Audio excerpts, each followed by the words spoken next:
Awesome. That's good. Okay, I guess we're about ready to start. So everybody find your beautiful seats right there. I take my seat with me wherever I go. But is everybody in the spot they're going to be? Yeah? Okay, good. Good crowd interaction. I can feel the energy. Okay. Well, it's going to be a long day. We still got a lot of stuff to do, so we thought we'd do something that would be a little peppier. Okay? And this will be fun. I'm going to divide up. I'm going to segregate the congregation here. First, it's going to be everybody over here on this side, this whole section and all this. See, you guys are like, you know, you make me feel so warm and toasty. So that's going to be your word. Your word's going to be warm. Okay? Can you guys say warm? Warm. Okay, so every time I take this stick, this is my wonderful pointing stick. When I point this stick at you, you're going to say warm. Feel the energy. That was so warm and beautiful. Ready? Warm. That's good. That's good. And they're almost not paying attention. Did you? Yeah. Okay, that's good. All right. Get used to that. Okay. But now over here, I'm going to take just this middle section right here. Okay. Now you guys are rock solid, like ice. It's like cold. The word cold comes to mind. So your word's going to be cold. So every time I point at you with this, you're going to say cold. Awesome. And so it's going to be like cold. Right, almost like, but cold. Right. So it's a little different. Okay, that's good. So we got that. Now over here, you guys are really awesome. All right, this is the really good-looking people over here. Don't tell the rest of them. So your word's going to be hot. All right, so when I point this at you, you're going to say hot. Hot, that's good. Okay, and so if I point the stick, they're going to say hot. That's right. Okay, good. Okay, so you guys ready for this? You think you can handle it? Yeah. Yeah, okay. Now try to stay awake. Here we go.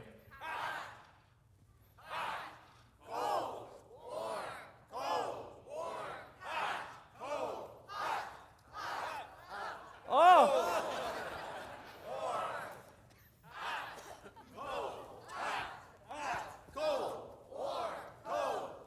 I can't turn this thing off. Does that feel pretty good so far? You don't get many opportunities to yell in church.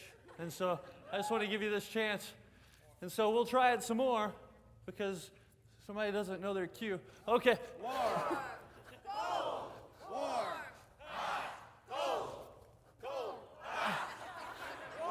I already did that trick on them, and you guys fell.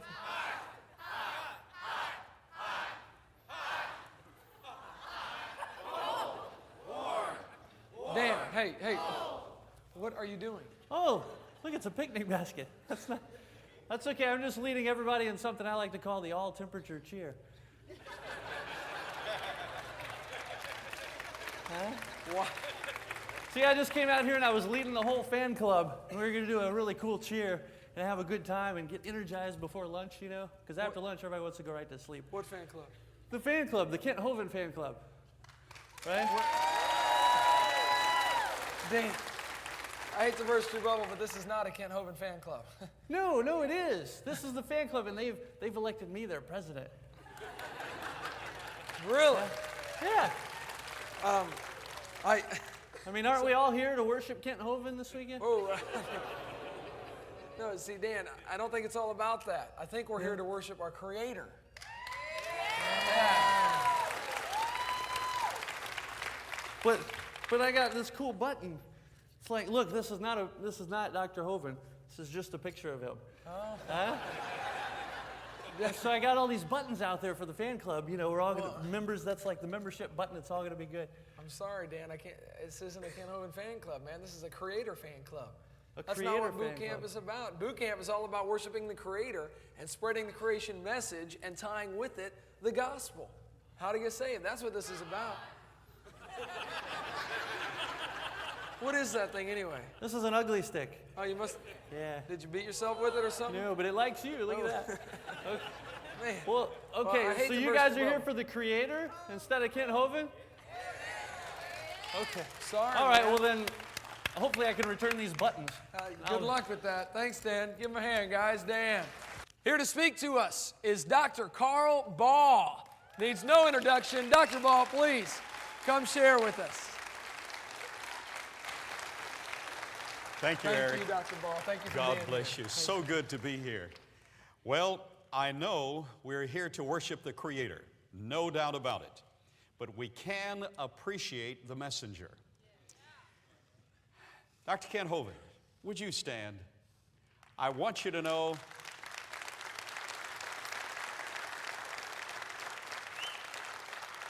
we love you. You're one of our genuine heroes. We don't worship you, but we love you. Now, every person who bears the responsibility of giving the truth attracts, like a magnet, a few people who oppose his position. That's true of all of us, right? I think every once in a while a fellow needs a little encouragement. Let's give him a standing ovation of appreciation. Yes.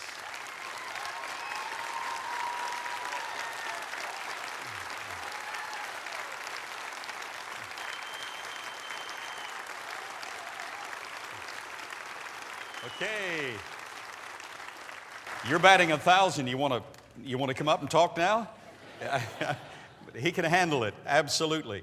He picked me up at midnight last night at the airport, and I don't know when he ever sleeps. I don't know when I sleep. That's fine. I'm going to sleep right now. Hopefully, you won't go to sleep. It's my turn to sleep. I don't know how long I have. Okay, whatever you indicate. I've got 90 PowerPoint programs here, so we'll just keep going.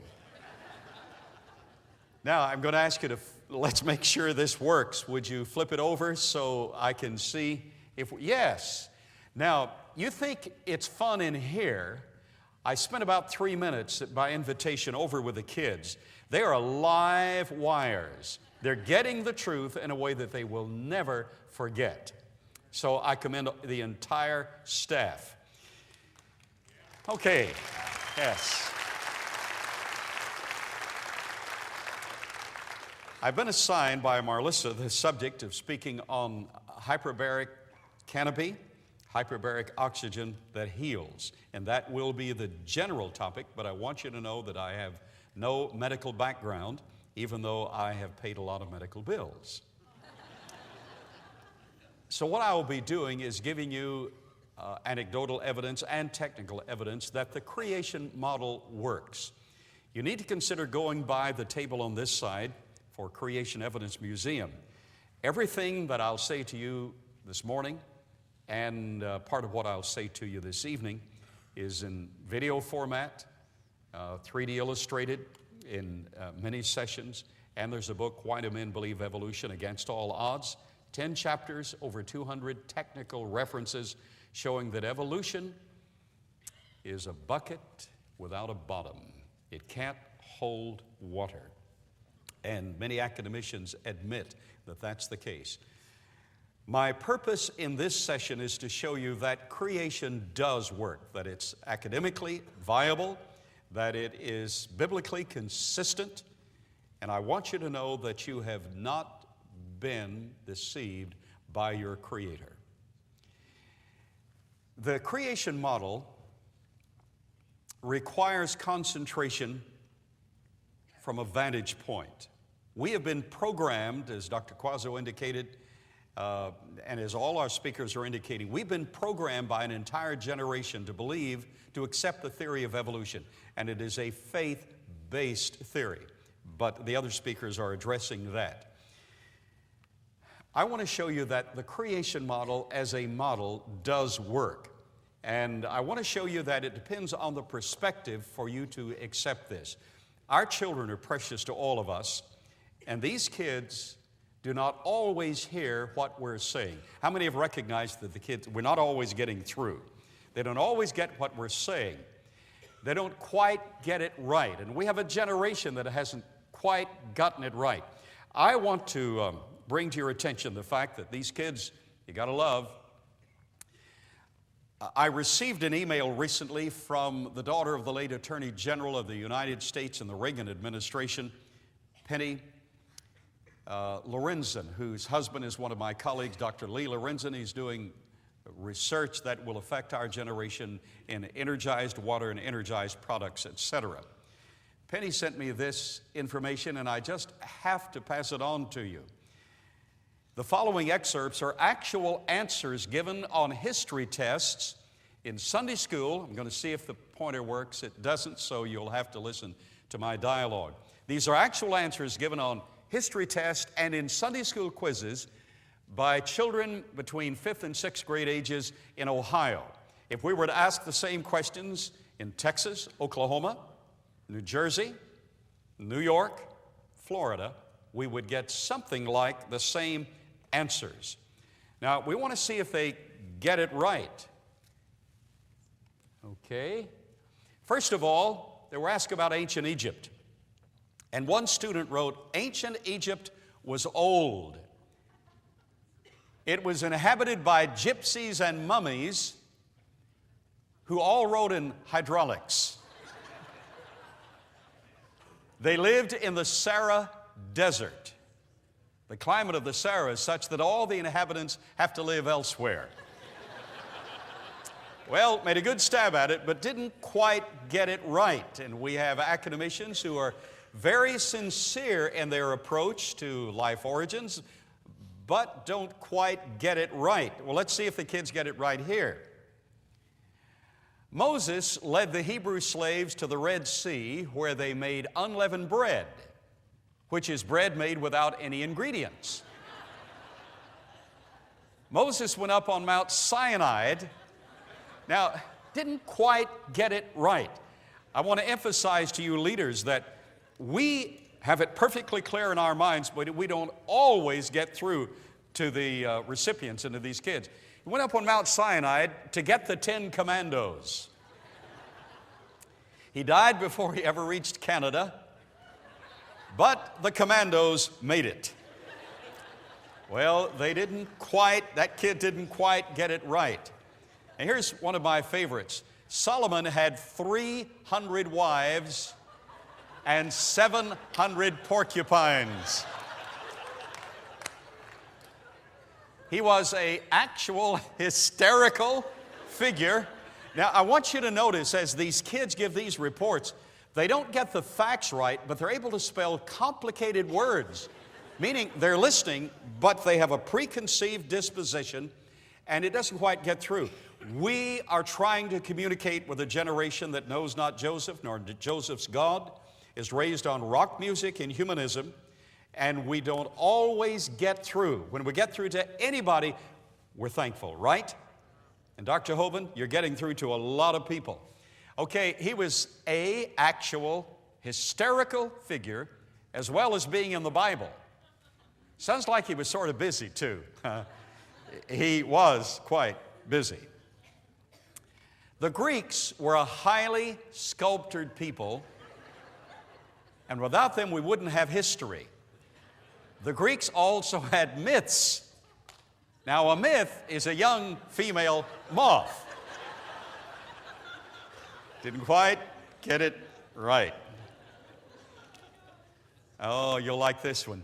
Socrates was, now these are actual answers, written answers. Socrates was a famous old Greek teacher who went around giving people advice. They killed him.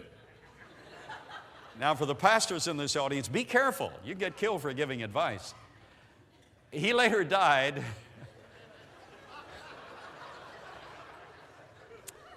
from an overdose of wedlock. That'll get you.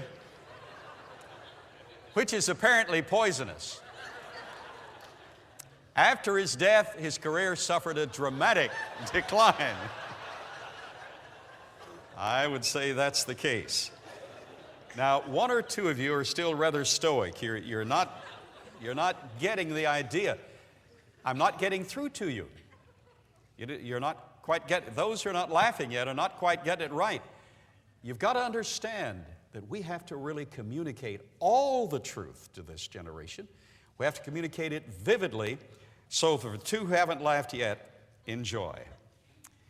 In the first Olympic Games, Greeks ran races, jumped, hurled biscuits, and threw the java. The games were messier than they show on television today.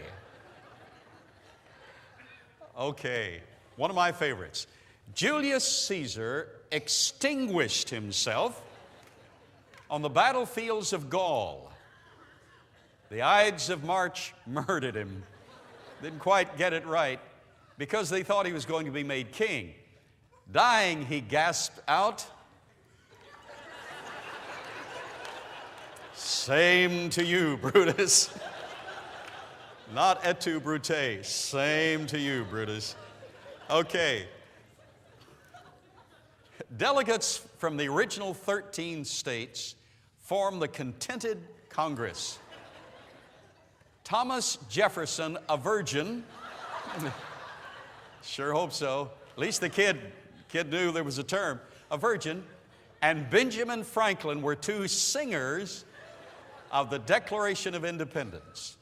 Franklin discovered electricity by rubbing two cats backward.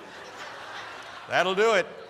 He knew a lot about physics and got scratched in the process.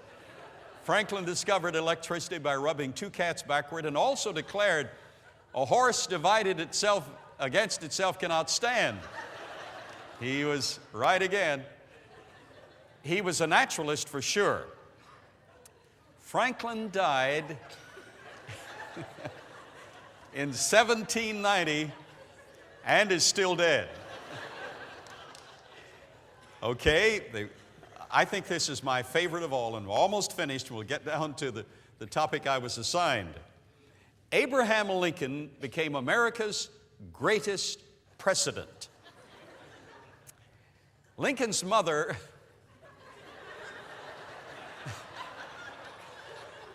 died in infancy, and he was born in a log cabin which he built with his own hands. Abraham Lincoln freed the slaves by signing the Emasculation Proclamation. I don't know how the kids spell those complicated words, but still got it mixed up a bit. Johann Bach wrote a great many musical compositions and had a large number of children. In between, he practiced on an old spinster which he kept up in the attic. I think he meant spinster piano. Practiced on an old spinster which he kept up in the attic. Bach died from 1750 to present. Bach was the most famous composer in the world, and so was Handel. Handel was half German, half Italian, and half English. He was very large. Beethoven wrote music even though he was deaf. He was so deaf that he wrote loud music and became the father of rock and roll. He took long walks in the forest, even when everyone was calling for him.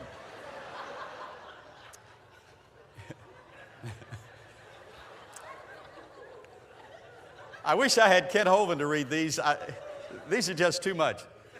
Beethoven expired in 1827 and later died for this. That'll get you. Well, so much. They didn't quite get it right. We have an entire generation that has not quite gotten it right. 2 nights ago, I listened to a debate after midnight between John Morris, Jonathan Wells, and Michael Roos. After the debate, in which John Morris did a marvelous job, Jonathan Wells did a good job, Michael Roos did a lousy job. And how many heard that debate? Any of you heard that debate? Michael Roos is at the University of Florida, professor of evolutionary history, and would never answer the questions directly as to whether evolution is based in fact. I've had Dr. Hovind on my program on creation of the 21st century a number of times. I'd like for Dr. Quazzo and others to come, and I'd like for our guest to be guest on the program. creation of the 21st century. Recently, I had Dr. Mastropiano, who was the scientist, a leading evolutionary scientist, who was the leading kinesiologist, the biologist, knowing all the response of the human cardiovascular system, the musculature system, and the response of the metabolism. There was a program some decades ago in which they offered $210,000 for a team that could fly across the British Channel, some 18 plus miles, with human-powered flight. The brilliant kinesiologist who devised the system and his engineers built the craft, he trained the young man to fly with endurance, trained him to fly, trained him to pedal, and to flap the wings of the craft, and flew across the English Channel. Dr. Mastropiano was my guest for a reason. He's become a creationist. I asked him on the program. Of course, I wouldn't have him on the program if he were not a creationist. I asked him on the program, I said, "Are you a creationist?" He said, "Absolutely." And I said, "Was it a shock to you, being one of our generation's leading evolutionary scholars, a shock to you to find that evolution was suspect?" He said to me on the program, and it'll air sometime in the future, so you'll want to watch Creation of the 21st Century. Dr. Mastropiano said one of the greatest, in fact, the greatest disappointment of my life was to learn as a scientist. I'd been programmed that you cannot have faith in a creator and be a genuine scientist. So I eliminated all reference to the creator, even in my thought process. He said one of the greatest disappointments to me was to find that evolution was based in philosophic supposition and presupposition and had no basis in fact whatsoever.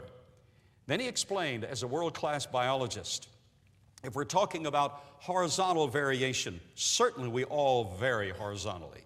All species, all kinds, all living systems vary horizontally. How many dogs do you have, dog kinds do you have in Pensacola? Well, how many streets do you have in Pensacola? We vary, and that is a disposition that God put, the Creator, God, and He's the God of the Bible, put within kinds for adaptability and variability. So Dr. Mastropiano then explained, he said, there is not one single shred of evidence, scientific evidence, empirical evidence, supporting evolution of the introduction of new genetic information that would produce any viable life form. All the variation is downward in nature or horizontal at best. And I said, "Are you a creationist?" He said, "Not only am I a creationist, I'm a recent creationist. That is, I believe the world and the entire universe," he said, "were created within the last few thousand years." He said, "I'm a biblical creationist and a scientific creationist."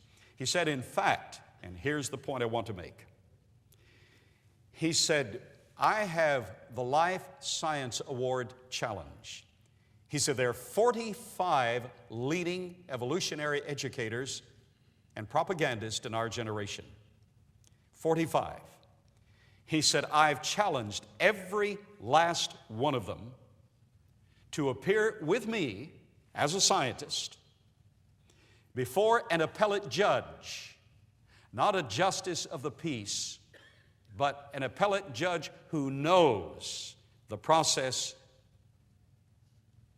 And he said, the question is this: I will put up $10,000. My opponent will put up $10,000. I think you're putting up, what, 100,000 or $250,000 now. He said, I'll put up 10,000. He said, my opponent will put up 10,000. He said, this is the question. Whoever wins before the judge is awarded all the money. Question is creation scientific? And is evolution religious? I said, Dr. Mastropiano, how many takers have you had? He said, not one. They know that their tenets are supported by philosophy, by faith, by religion. They know they're not supported factually. And they know that before an appellate judge, there's incredible evidence for intelligent design. Hopefully in a moment I'll get to just a bit of that before my 16 hours and 42 minutes. No, that's 23 minutes and 9 seconds are up. Dr. Hovind, you've offered $250,000. And what's the issue? Prove evolution scientifically. Have you had a single serious taker? Not a single serious taker to $250,000, and the money's put up on deposit. I mean, you can get it. Not mine, somebody else. Yes. Put up the money. It's there and waiting. Not a single taker who can prove that evolution is scientific.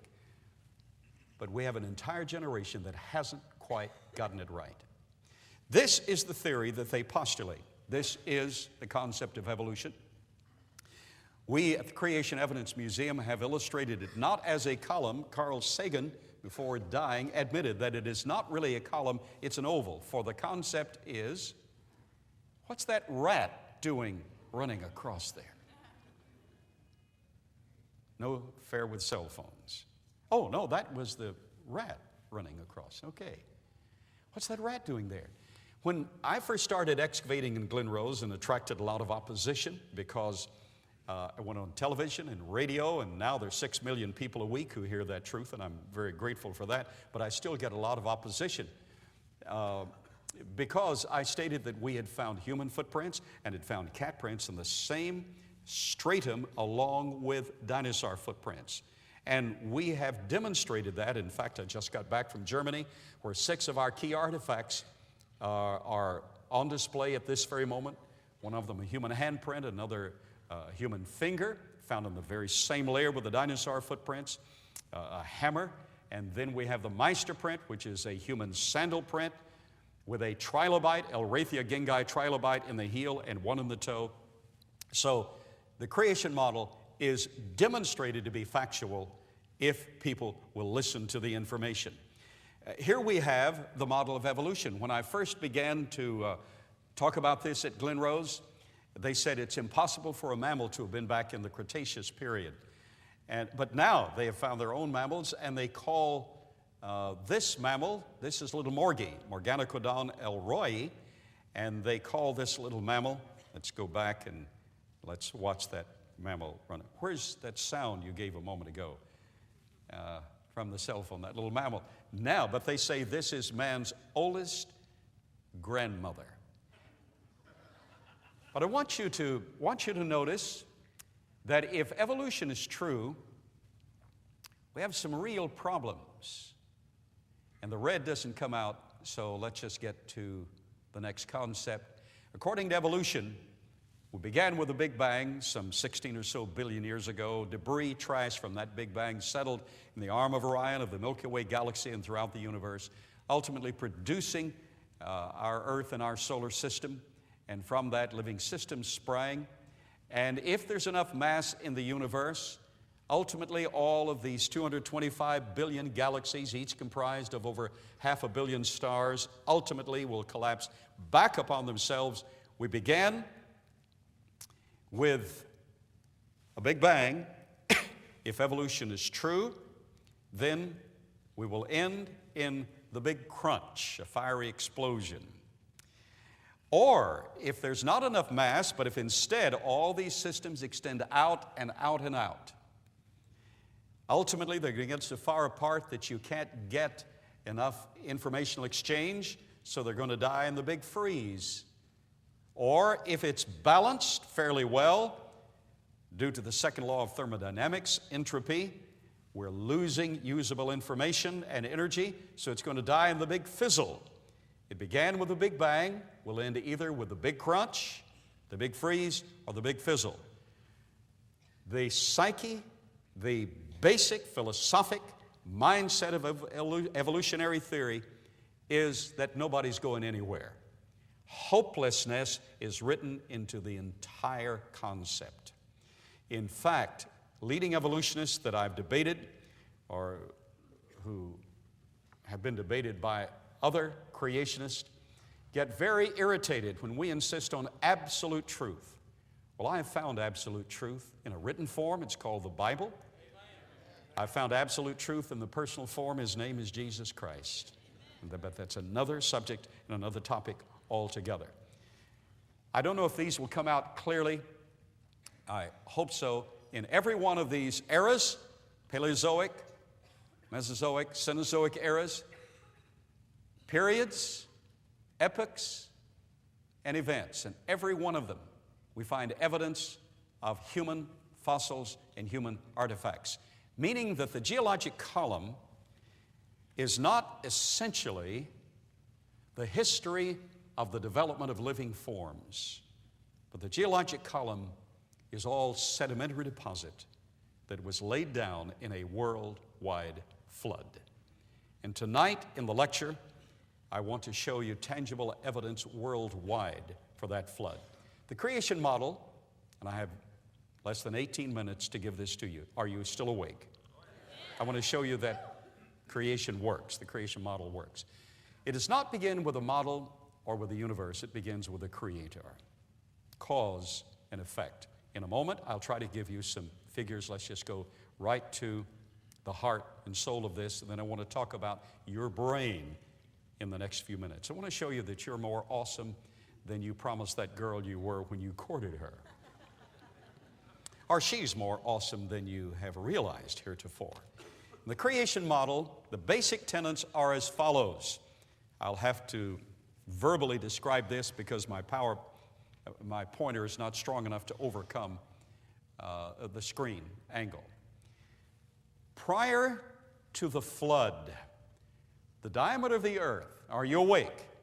We're going to run fast quickly, and if you don't get all of this, it's all illustrated in 3D animation in the video series called The Model at the back at the Creation Evidence Museum table. Much of what I'm going to give you on the human brain is in the book, Why Do Men Believe Evolution Against All Odds? But let me give you a composite if you can run fast. Prior to the flood of Noah's day and prior to the Peleg episode, in the days of Peleg, the earth was divided. It expanded. All geophysicists admit that the earth has expanded in diameter. Prior to the flood and prior to the Peleg episode, the diameter of the earth was slightly smaller.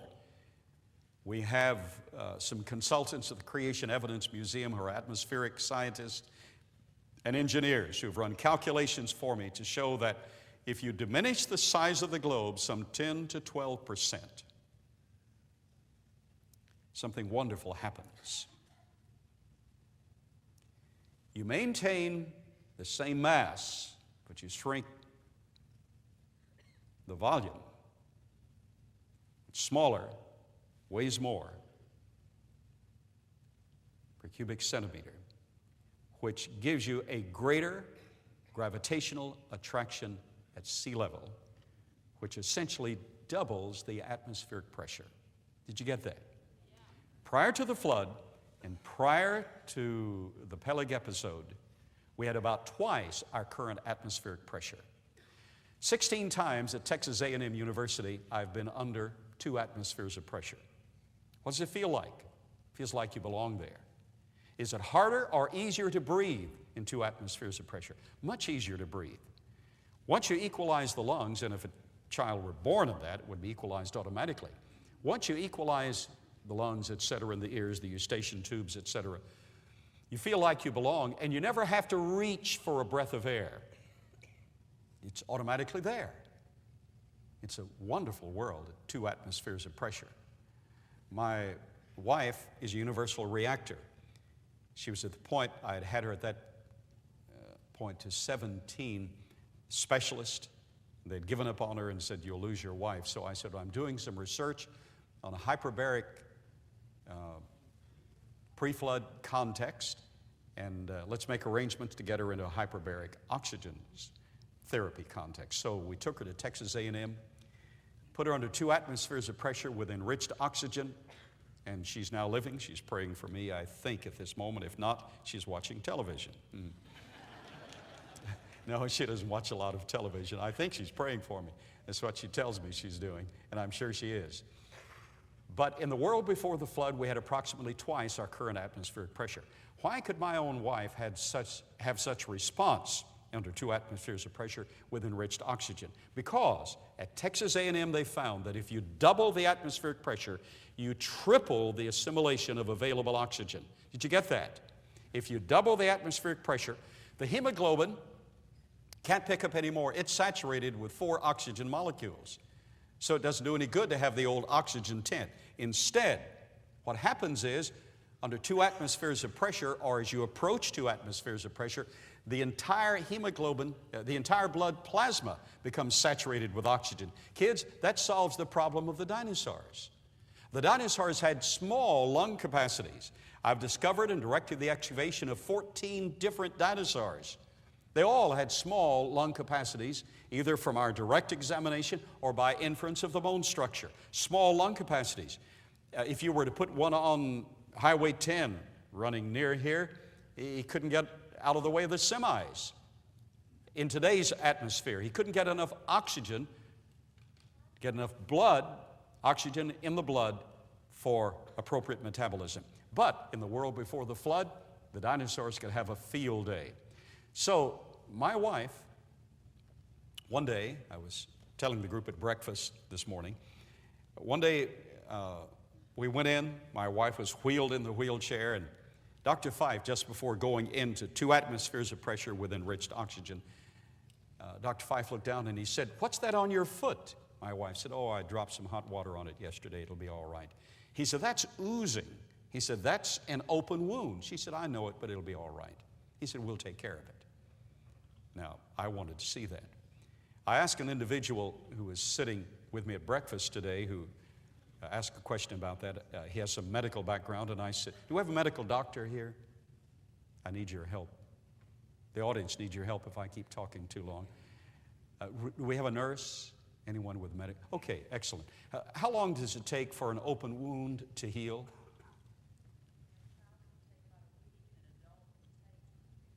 Okay, with a child, young, metabolism working better, about a week. For an adult, 2 or 3 weeks, that's right, depending on the health of the individual. And my wife's health was compromised. So let's say 10 days. 10 days would be a good norm for a very healthy person. But here's my wife with compromised health. And Dr. Fife said, "We'll take care of it." We wheeled her into the hyperbaric chamber, closed the door, pumped it up to 2 atmospheres of pressure. He used a system where he put a helmet and a plastic apron so he could give her alone the oxygen. I wasn't getting oxygen because I wasn't paying for it. Gave her the oxygen, 100% oxygen. Now, you can't live under 100% oxygen except for short duration. You have to use it up, otherwise you'll build oxygen toxicity. So, ran the oxygen to her head, and so she leaned back, and she had that treatment 22 times, and it saved her life. Then, he ran another oxygen line past her ankle because there was that open wound. How long should it take for it to heal? At least 2 weeks for an adult. Wow. So he ran that tube past her ankle, performed a very sophisticated medical procedure. He took a plastic bag, engulfed her foot and ankle, crimped it, took duct tape and wrapped it up. Yeah, that's what you do in surgery.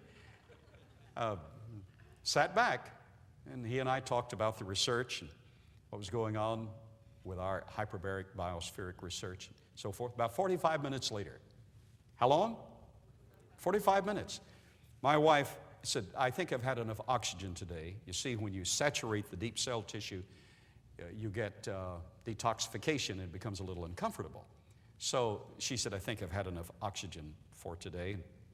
He said, "Great." He reached up, turned off the feeder to the tubes, took the helmet off her head, and then I wanted to see. He knelt down, unraveled the duct tape, took off the plastic bag, and that open, oozing wound was healed in 45 minutes.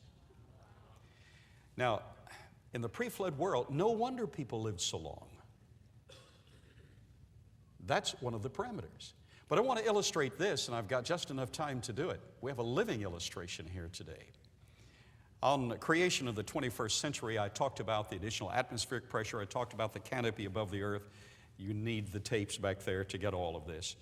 And I talked about the stronger electromagnetic field. That's vitally important. We're losing Earth's electromagnetic field. Twice I've lectured at NASA. They put me in direct communication. Now, they didn't want the creation model at NASA. I don't know why. They're the world's leading atheistic academic institution.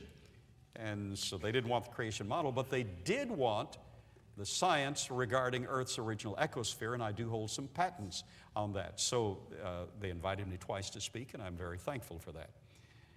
All I had to do at the end, if I'd wanted to, is say, you'll find everything I'm saying in Genesis chapter, and just turn over. But I had to justify it scientifically. And by the way, I think we should be able to give an answer to every man that asketh us a reason for the hope that is within us with meekness and fear. I think we should do good science. I think we should have qualified answers that meet scientific scrutiny. And all God's people said, amen. And those answers are available. Back to this. So, Dr. Okuna is the world's leading expert on Earth's magnetic field. So he and I had a lengthy discourse together, and he admitted readily, we're losing this field. In the tapes at the back and in the book, I show that we have documentation as to the strength of the field some centuries ago and how we've lost it today. And that's part of the reason we know the Earth system is young, only part of the reason. But prior to the flood, we had approximately 5 Gauss of DC energy, not AC. AC will kill you. Too much DC will kill you. DC pulsed energy. We're able to monitor the field. It is now down to 0.5 Gauss. It's only 1/10 of what it was. We've been doing some research on snake venom, and we found that when you put viperous creatures, poisonous, toxic creatures, under 2 atmospheres of pressure with stronger electromagnetic energy, with the right oxygen ratio, the right carbon dioxide ratio, and other factors, all given in the video series at the back and some in the book. When you put all this together, in just 4 weeks, we completely altered the structure of snake venom. That's never been done before. Now, Dr. Quazzo, are you here? Yes. I think you'll appreciate this. We took the venom, we milked the snakes. We milked the snakes? Well, I delegate certain responsibilities. I had Dr. Robert Popwell, a licensed herpetologist, milk the snakes. We documented every step, took them to an independent lab, and they analyzed them. Watch closely. Are you still awake? Have you ever seen snake venom under scanning electron microscopic analysis? It looks like gnarled spaghetti. That's because of the sulfide bonds, and that's the basic toxicity parameter, the sulfide bonds, and it crimps them all over the place. But in just 4 weeks, in just having them in a pre-flood context, we orchestrated them completely so that they were stronger and orchestrated. Theoretically, we've neutralized the venom, we've strengthened it. By the way, snake venom is the most complicated protein structure in biological nature. There are entities, there are research groups using snake venom to cure cancer, but they only know to strain the snake venom. But we in creation scientific research, and I, the patent holder, have the technology on actually altering the structure of the snake venom. But here's what I wanted Dr. Quazzo to know.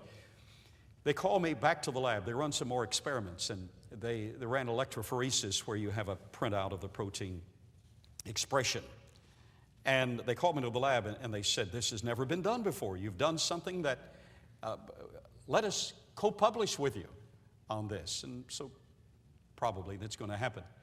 They showed me the ambient protein expression in the electrophoresis column, protein expression, and they said, this is from your ambient group, and the very same snakes were in the biosphere. Here's the biospheric group. Watch. This explains a lot of evolutionary interpretation, variation, which is really there by creation to begin with. Remember the perspective of the kids? They didn't quite get it right. Watch. He showed the second column. He said, look, just by having the same species in the biosphere simulating whatever parameters you had, you have enhanced this protein structure, you have diminished this protein structure, you have eliminated this protein structure, and you've expressed protein structure that's not even in the original ambient expression. Did you get that? That means that designed within the genetic potential of the creature is adaptability under varying ecological conditions. And Dr. Quazzo, it'll be interesting to talk to you about that and the scientific interpretation of that. Now, I've got 3 minutes to give an illustration for you. We had these snakes and fruit flies in the second generation. We tripled the adult lifespan of fruit flies in the second generation. Harvard's never done that without genetic manipulation or selective breeding. We just used common Drosophila melanogaster field stock. And in the second generation, we tripled their adult lifespan. Did you get that? That's the equivalent of your living to be 200 years of age, even with your damaged DNA. So, this is good scientific research. But let me conclude with this.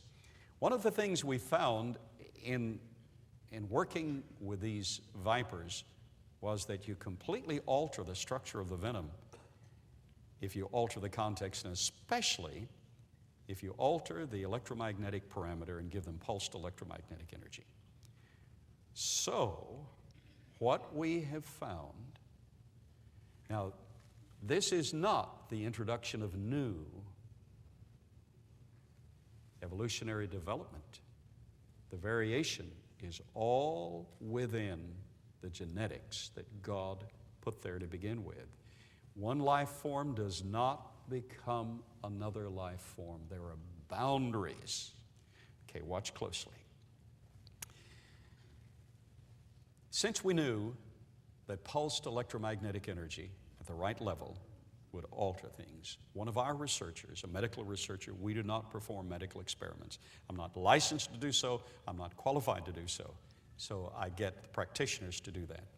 We began to run experiments with what would happen if you used a stun gun with a low voltage stun gun and applied that under crisis conditions. And we found that, and this was verified at Oklahoma State University in the medical department, no matter what, rattlesnake, you have a lot of rattlesnakes here in Florida, copperheads, right?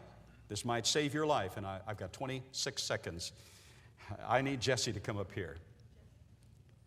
Jesse Butler, last week, was bitten by a brown recluse spider. Right, Jesse? Didn't hurt at first, but after a while, there's a bullseye that builds up and necrosis, that is, actual corruption and decay of the flesh. After a while, did it hurt? No, sir. Didn't hurt you, huh? You were not going to cry under any circumstances, right?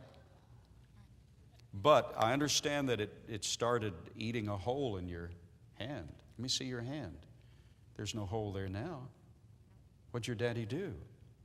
He saw a television program that I had a medical doctor on. He got a stun gun and applied that. And it was hurting, I understand, but once he applied the stun gun, and the stun gun hurt a little bit, didn't it? Mm-hmm. Yeah, did you cry?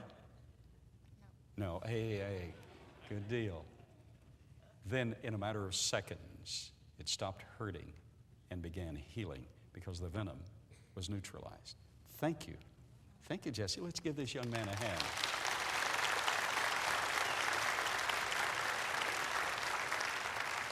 We're right on schedule. The entire point is the creation model works. Do not go out and hook electrical wires to yourself or anybody else. Under crisis conditions, I've led 3 scientific expeditions in the jungles of Papua New Guinea.